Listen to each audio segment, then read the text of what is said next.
morning student, this is class 10th for math subject. Today we will do the remaining portion of chapter number 24. The part was left is quartile and me to find the mod. बच्चे what is quartile? Quartile are those part of variate which divide the total set of data into 4 equal parts.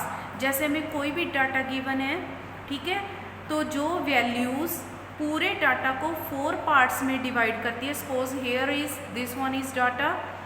So median बच्चे median will divide the data into 2 equal parts. Median 2 parts में करता है, ठीक है. तो quartile are those values which divide into 4 parts. So suppose here is mean. तो बच्चे this in 2 portion के अंदर फिर इसको फिर डिवाइड कर रहे हो आप, ठीक है. दिस इज Q1 और this Q2 is the median. Q2 और B के बीच में जो उसका मिड पॉइंट है that is another quartile. Let me explain here. For finding quartile the given terms are always arranged in ascending order. जैसे आप median find करने के लिए असेंडिंग ऑर्डर में लिखते हो, सेम वैसे ही लिखना है, ठीक है. सपोज हमने डाटा अरेंज कर लिया इस लाइन में, ठीक है. This is a line A, this one is B. फिर उसके बाद जो सेंटर वाली टर्म होती है that is known as median, ठीक है. तो ये टर्म होगी मीडियन. अब ये 2 पोर्शन हो गए, ठीक है. इनका भी हाफ कर लो, ठीक है. Half suppose this point is here और जो पीछे वाला है तो this one is also divided into 2 equal part. कितने पार्ट हो गए टोटल? 1. This one is second part, third part and fourth part. तो ये वैल्यूज़ क्या होगी? These values are known as quartile. This one is represented by Q. तो ये फर्स्ट होगी, this one is second and this one is third. I think this concept is clear to you. Let a given set of data is ये this one is I already explain. तो बच्चे जो Q2 है this is called middle quartile. ये middle Q2 median, ठीक है. And is same as median for the same set data whereas Q1 and Q3 are called lower quartile. ये lower है, this one will be the upper quartile. I think this concept is clear to you. ये बच्चे कब find इसे कब कैसे find करते हैं? If your number of terms in the data are odd, तो just dividing by 2 we will get the median, ठीक है. तो जैसे लोअर क्वार्टाइल आपने Q1 फाइंड करना है. When the lower half before the median is divided into 2 equal parts, the value that divide variate is called lower quartile Q1.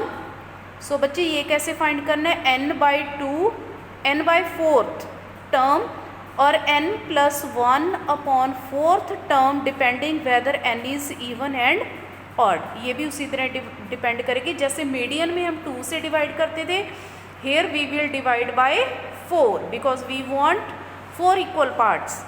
Then upper quartile Q3, how we will find this? When the upper half, this one is the lower half, ये इधर वाला portion हो गया, this one is upper part, ठीक है. The value of dividing variate is called upper quartile. तो ये बच्चे इसका फॉर्मूला होगा 3n/4th टर्म और 3 इंटू n की जगह पे नेक्स्ट वाली टर्म n+1 4th टर्म, ठीक है. I think this one is also clear to you. यहाँ पे राजे एक ग्रुप यहाँ पे बना हुआ है. If n is odd lower quartile, अगर ऑड नंबर ऑफ टर्म्स हैं तो हम वैसे ही उसको आगे से उतनी टर्म्स छोड़ दो, पीछे से centre term will be the median. तो बच्चे वही सेम, अगर ऑड है उसमें 1 प्लस करके इवन बना लो divided by 4th term and the upper quartile will be 3 into n+1 upon 4th term. अगर इवन है तो n/4th टर्म होगी और अपर के लिए 3n/4th term. I think this is clear to you. Then interquartile range. Range के लिए राजे क्या करते हैं हम? जैसे हम पिछले क्लासेस में करते थे, range is equal to highest minus lowest. This one is also same. For the data difference between the upper quartile Q3 and the lower one will be Q1 is known as interquartile range. वही same formula, range is equal to highest minus lowest. Highest है Q3 यहाँ से, then lowest will be Q1. Now you can do these examples by yourself. Concept I gave to you. Then mod भी राजे आपने छोटी classes में किया हुआ है. mod is the value which occurs most frequently in a set. जैसे ये set है 4 7 4 3 2 7 7 6 4 7 and 8. तो बच्चे if you will see here 7 ज़्यादा टाइम रिपीट हो रहा है, 1 2 3 4, तो 7 इज़ द मॉड. सेम राजी इसी में भी वही है, जो डाटा के बार जो टर्म ज़्यादा टाइम्स रिपीट हो रही है वो क्या है, mode. But mode for the group frequency distribution, how to find this, draw histogram. जैसे इस तरह का कोई टेबल बना हुआ है, पहले हिस्टोग्राम ड्रॉ कर लो. इनसाइड द हाईएस्ट रेक्टेंगल, जो सबसे बड़ा बनेगी रेक्टेंगल, ठीक है, which represent the maximum frequency, जो सबसे बड़ा होगा. Draw 2 lines AC and BC diagonally lines बना लो from the upper corner CD to the adjacent rectangle through the point K, the point of intersection of these diagonals. Draw KL perpendicular to the horizontal axis. ये देखो,